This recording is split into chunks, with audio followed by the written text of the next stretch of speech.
Thanks for joining us this afternoon for the first of our Fermented Friday virtual beer tastings. We're joined today by Judy Neff, one of the owners of Checkerspot Brewing Company in Baltimore. In just a few minutes, Judy's going to hop on here and share some delicious beers with you. She's going to walk you through a tasting of some of their options that they have on draft right now in their tasting room. We're going to talk a little bit about the status of Maryland beer with regard to what's happening due to the COVID-19 outbreak. And if you're joining us, we would love to get your questions or comments in the comments of this video. And if we see things pop up, we'll slow things down a little bit and answer any questions that you might have. My name is Jim Bachman. I'm the Communications Director of the Brewers Association of Maryland. And on behalf of everyone in Maryland Beer, I would just like to thank you for your ongoing support of our industry and of all of our members. This is an extremely trying time for small businesses throughout the state. And the important thing for you to know is that Maryland's breweries are open for business. Their tasting rooms are able to sell beer to you at their curbside, in their tasting rooms to go. They may also now, through an executive order issued by Governor Hogan yesterday, offer beer through delivery. We have a list at marylandbeer.org that has retail updates about what our members are doing and how you can purchase our members' beer for the foreseeable future. We know that there's no experience like going to your local tasting room, talking to the beer tenders working at the brewery, and learning about the brewery while you're there. While that can't be substituted, these small businesses rely on your support every day. And in order for everybody to make it through this on the other side, we ask you very, very strongly to show your support for Maryland Beer and go out and do what you can. I'm going to unmute Judy's microphone here in a second and put her in charge of this thing. If you have any questions, please, again, don't hesitate to ask. We're looking forward to chatting with you virtually during this tasting. Judy, you're up. Hey, everyone. Can you see me? Hi. Hey, everyone. Hi from Checkerspot. We're still alive and kicking right now. Yeah, we are open for crowler sales, so to-go sales only right now, just like everyone else is. And so you can definitely order crowlers online and we can get them out to you. But for now, I think we're going to do a virtual tasting. And yeah, anybody has any questions or what you want to talk about? Should I go ahead and get started with the tasting?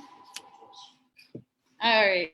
So the first beer we're going to do is a Saison. So it's our Saison de Fleur. See, it's nice and light. We've got some nice artwork for it right here from our very talented beer artist, Adam Miller. He does all of our artwork. So the beer is called Saison de Fleur. It's a Belgian style Saison. So more of that farmhouse type style. And the de Fleur is we rotate different flowers through our different Saisons. So we've done rose, chamomile, elderflower, and this time we've done sumac. So the sumac's really interesting. It gives it a nice lemony note. Yeah, so when you smell and taste it, you're definitely gonna get some spiciness and a little bit of fruitiness. This is from the yeast, so special Saison yeast. You get a lot of really yeast character, just like in any other Belgian beer, so that really distinctive yeast character.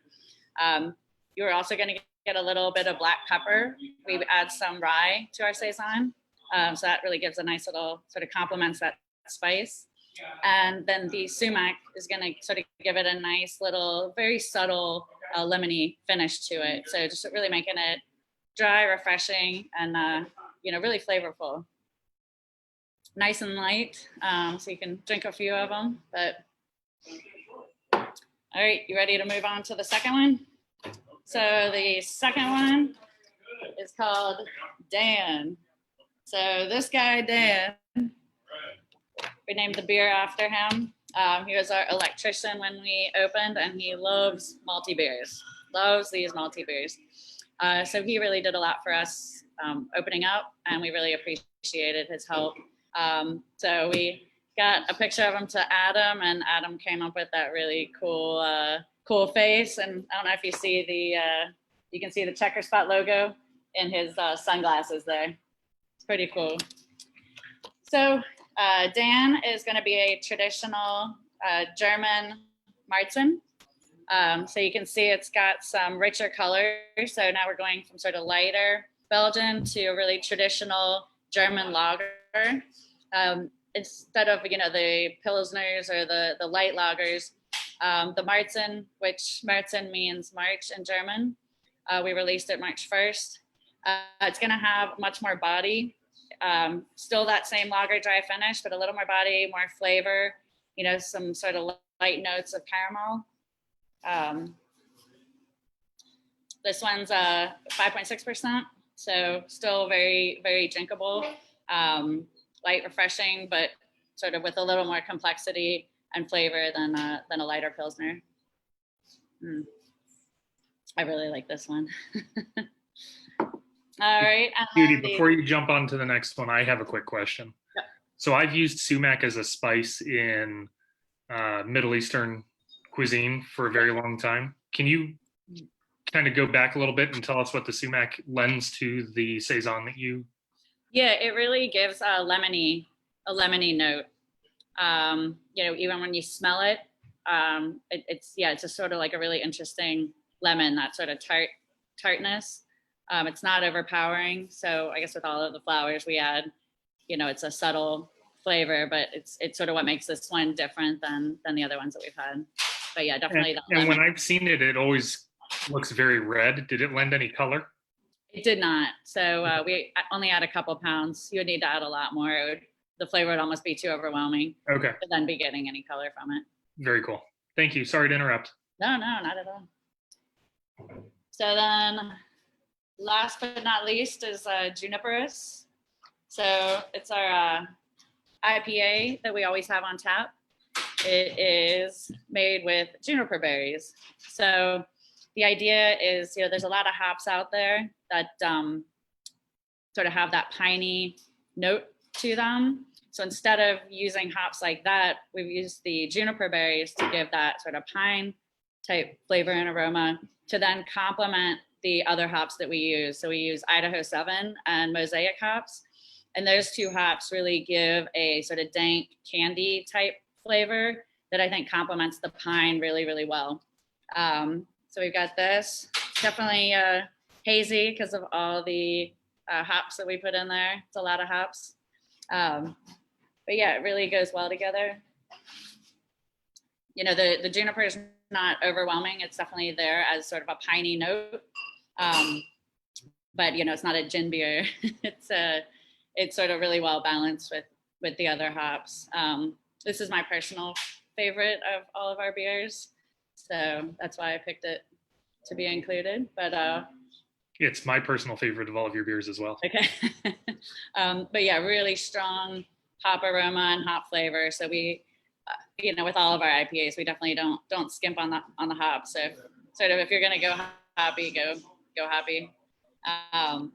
But it's also not going to be chewy, so we do let everything crash out. So while it is cloudy, there aren't going to be chunks of hops in there. You're not, sometimes things can be overly dry hopped and you feel like you're almost chewing on hops, which can be a little too bitter.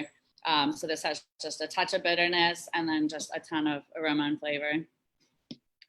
Just from the perspective of IPAs and my preference for IPAs, typically, I really like that beer because you've found a balance between the market's desire for something with haze and fruit from the Mosaic, but you've also still offered something for people who may have really favored a traditional West Coast IPA with the pine notes that really bring through.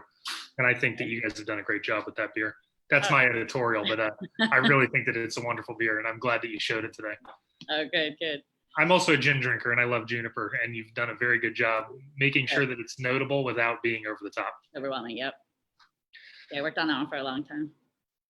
So what kind of things do you guys have coming up or did you plan on have coming up in the next couple of months? And what kinds of things can consumers expect maybe as we come out of what's going on here, depending on when that happens? I know a lot of that depends on when that happens. We actually released, we had 2 beer releases for St. Patrick's Day on Tuesday.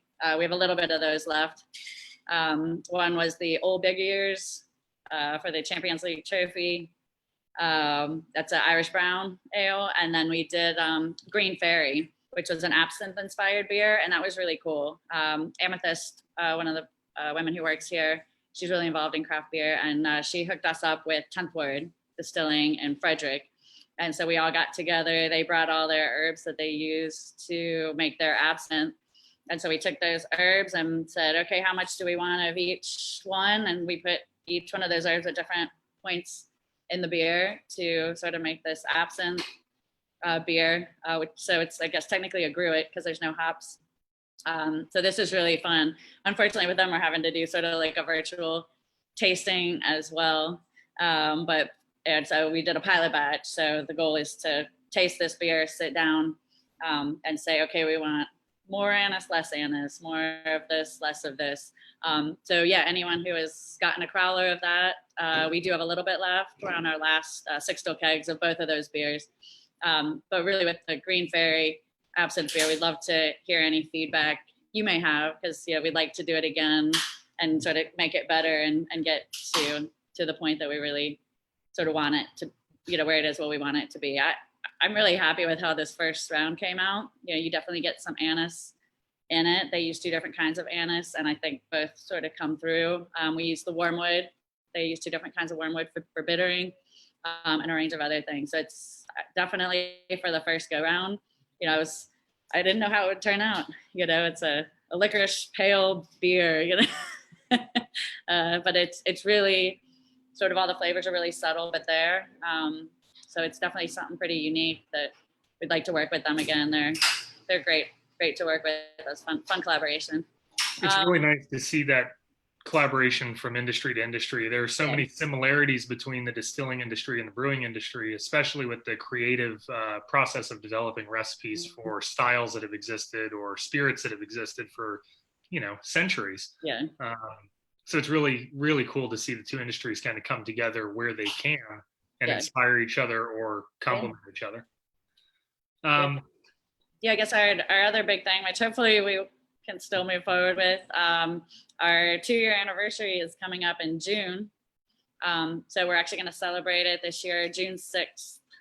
So we're going to have a huge outdoor, a bunch of bands playing and beers and sort of hanging out outside. So across the street from us is that huge parking lot.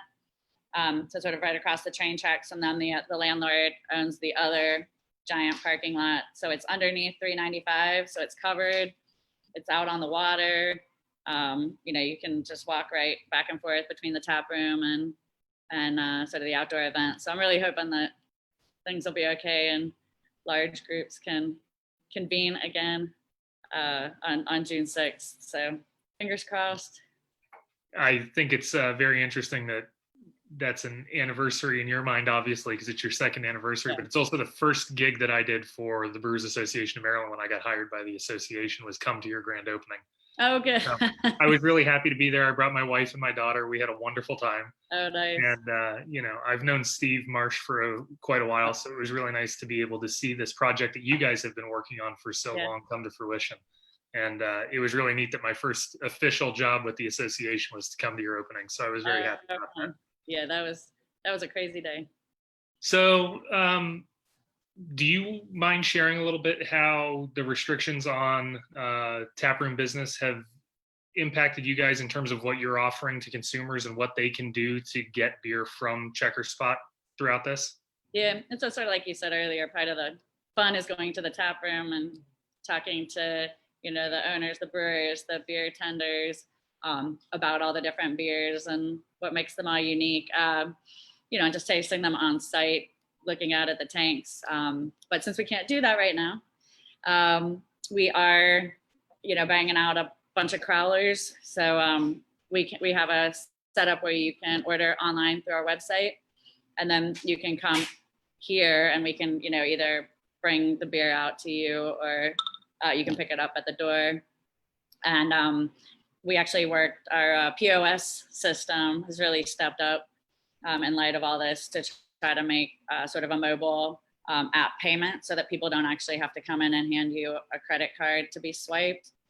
So they can actually just download it's called Arrived, ARRYVED. So it's the Arrived app. And that way it links with our POS system, and you can just tip and pay right on your phone. So this is something they were hoping to roll out just in tap rooms, period.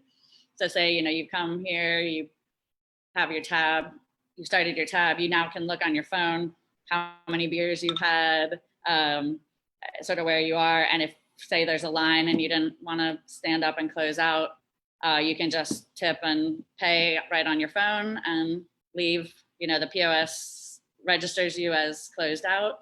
And it's just, it's like you had just walked up to the bar and closed out your tab.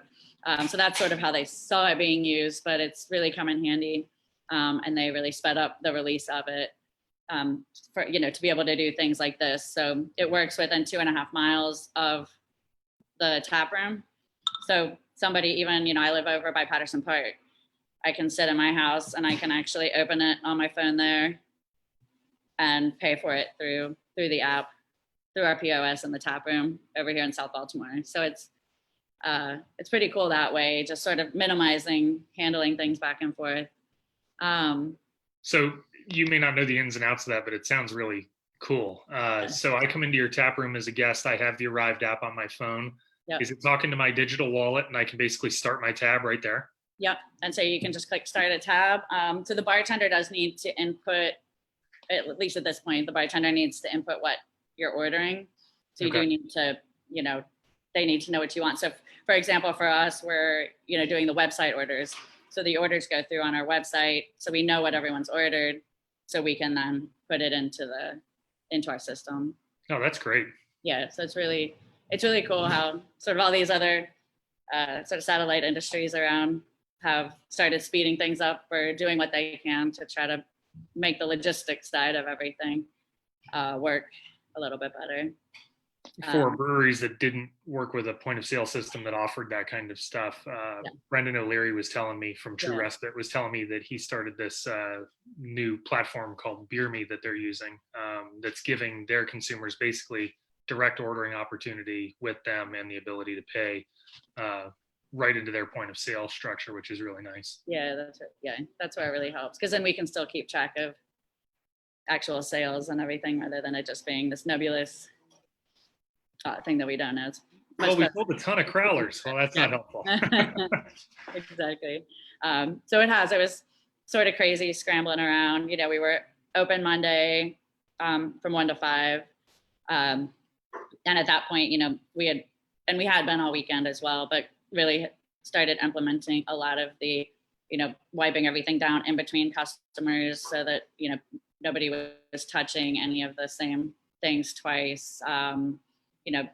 Bartenders were washing their hands on a very regular basis, especially if they're touching, if they had to touch somebody's credit card or money or something like that. So we had really ramped up those efforts. So, I'd like to think that it would have been fine, but it's so hard to tell, and you can't, especially when people have had some beers, people might start getting a little sloppy, and I definitely get it. So you come from a scientific background, right? You know the importance of ensuring that everything is on the up and up. Yeah. I'm trying to think of something inquisitive, something good to ask you. I know that Checkerspot has had a really big focus on local ingredients. Mm-hmm. How do you see that there will be the same kind of commitment to local on the other end of this, or maybe a larger commitment to local from breweries across the state, just because we're all starting to understand what the real impacts are through the supply chain with this process? Yeah, for sure. So Steve, one of our partners, he did a lot of sourcing of local ingredients to brewers to get brewers to start to use more, local fruits when you're making a fruit IPA or something like that. So he was sort of trying to do that legwork in between to to really encourage people to do this, which was working really well. And so we've definitely kept that going here. So it definitely wouldn't change our commitment to local ingredients. Any of the fruit we use is all local. Usually we juice it in-house. We always have the locally delicious sour beer, always has 100% local ingredients. So the hops, the grains, and then we do try to get grains from both Chesapeake Malting and Dark Cloud Malt House as much as we can. So like our here beer, the American wheat is 50% wheat. And we got the wheat from Dark Cloud. Same with our 395 rye lager. We got that. We were using 6 row and then ended up getting 2 row from Chesapeake Malting. So we really try to use local ingredients where we can. We're never going to be 100% local based malt brewery, nor are they at the point where they can support, everybody doing that. But what would be really great for them is if, every brewery sort of made a commitment to saying, okay, we're always going to have one beer on tap that is 100%, whether it's local grains, local hops, something. Because if all the breweries did that, they're selling all their stuff. And so I think it's understanding that it doesn't take that much, from a brewery's commitment to be able to do that. And I know a lot of people are, a lot of breweries are. So yeah, no, it definitely won't change our support for local. I think we've always been really committed to supporting everything we can locally through the neighborhoods, through farms, through anything we can like that. So it's been really great to see it on the other side, sort of the support that we've seen from, not just friends and family, but from everybody in the neighborhood really coming out and support, getting crowlers and really supporting us during this like crazy time, so we're able to still have a bartender come in and work and do crowlers, and people are tipping very generously, which is, fantastic. People understand what a stress this puts on everybody in the service industry who relies on, crazy Saturday shifts and things like that to pay their rent. So that's been really great to see this outpouring of support, and that people really are willing to make the effort to, go online and order online and, buy things from us, even though they can't come to the tap room. We've got a few people watching right now. If anybody out there has any questions for Judy or for me about the stuff that's happening at Checkerspot or across the industry a little bit more broadly right now, don't hesitate to throw your questions into the comments. We've got 10 more minutes or so that we'll be chatting, and we'd love to hear from you. If you have any compliments you'd like to pay Judy and her team, they've done a great job. Feel free to throw those in there too, and we'll share them with her. We actually are starting to, we had some food for sale, so it's prepackaged, obviously, like our beef jerky, smoked salmon, sort of some vacuum packed, sealed foods or snacky type things that people can pick up as well. I just put them on the website today in the shopping section. And we are going to be making paninis on Saturday. So, we have a kitchen staff as well.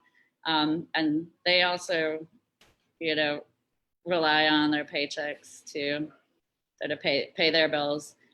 So we're really, we're not trying to take anything from any of the restaurants or anything like that. We're just trying to, have our guy in the kitchen be able to make some things and hopefully sell enough to cover his, his pay. But yeah, that's. We've got Marcy Cook said hello. She wanted to let you know she was here. Hey.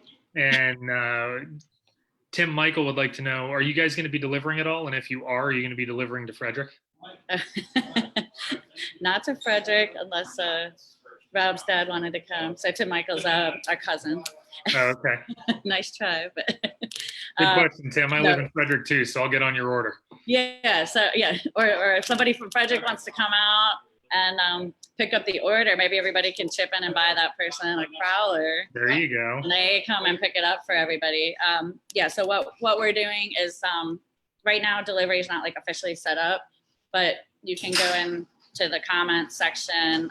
And also when you place an order, you get a phone number. It's actually Rob's phone number to text to coordinate delivery or pickup. And, if there are people who are self-quarantined, and so definitely in, the neighborhoods around here, and we live over by Canton, and Neil, who's bartending yesterday, today, and tomorrow, lives over by us in Canton too. So I know he's been taking some crowlers to a bunch of neighbors who have asked him. We're taking some crowlers home to some neighbors, but yeah, you can definitely sort of put in that the additional comments, or when you coordinate things with Rob, if you do need your beer to be delivered, we can definitely work something out. So we're here to make sure that everybody can get their beer, and understand that some people don't want to or can't leave their houses. So we definitely want to work around that. The big part is just logistics. So it's really just easiest. Like, don't think you're bothering us or inconveniencing us. Just, as much direct contact as you can do. So you place your order, you have that number to text. You can always contact us through the contact page on the website. That goes straight to my email, which I check very regularly. You can Facebook Messenger us.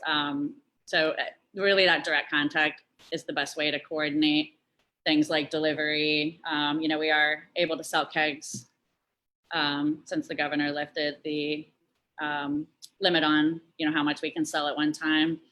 We previously could not sell kegs directly to consumers, but we can right now. So some people have been interested in that. And again, that's going to just be through direct contact, which, everything's through the website. But yeah, I think we're very fortunate. Governor Hogan has gone above and beyond, and so has the comptroller, Peter Francho. They've both done everything that they can to ensure that members of the Brewers Association of Maryland, members of the Maryland Distillers Guild, and members of the Maryland Wineries Association have really great ways to sell their Maryland-made products directly to consumers while this is happening. I think that they all see the value in these three industries. I know that they see the value in what's going on with Maryland beer. They're both big beer supporters, and having them champion these kind of really progressive ideas about how to get business through your door without letting people in is really, really incredible. So that they would even think of this, that they would even think to lift that during this time when I know they have a million other things going on in their minds and meetings, and that they even could come to that agreement or thought that quickly is much appreciated. Greg Parnas, who is a very vocal fan of beer in the greater Washington metro area and Maryland, just asked if there was any word on delaying excise or sales tax. Tax filing in the state of Maryland has been extended for all of the pretty much every industry, as far as I understand. The tax filing dates have been moved forward a couple of months to help our members get through this time before that's expected to be delivered. I do imagine that they will have some more deadline pushes based on how far this thing gets kicked down the line. In fact, there was some guidance issued this morning that said if you'd already filed and paid taxes, you're able to contact the comptroller's office and they will issue you a full refund of what you paid so you can properly file again at the later date. So the comptroller's office is going out of their way to make sure that these businesses are all taken care of and have all the available cash flow they can have right now.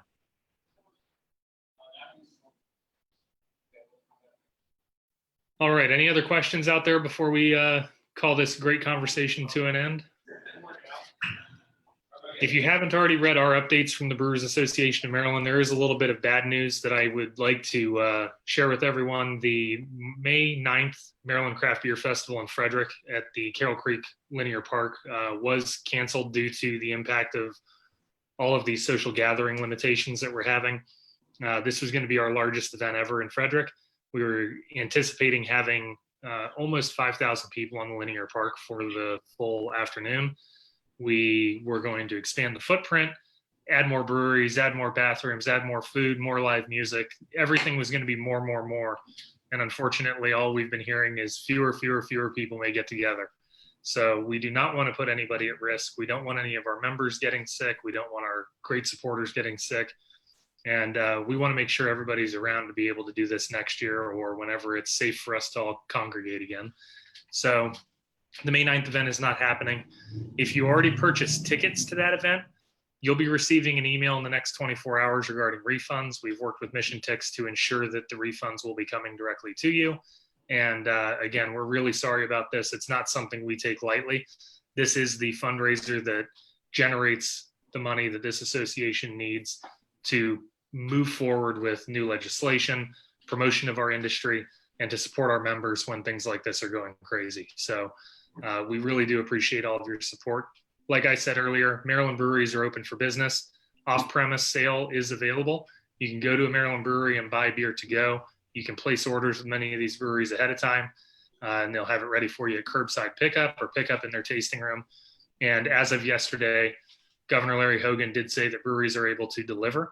So just like Judy was saying, if you have a local brewery, they may have a very local radius in which they're willing to deliver beer. So reach out to all of them. There is a page on marylandbeer.org under breweries. There's a list of the retail options, and we're trying to keep those as up to date as possible. But these are all small businesses. They're all worried about what's going on in their tasting room and not necessarily about updating pages for us. So when we get those updates, we're putting them there for you.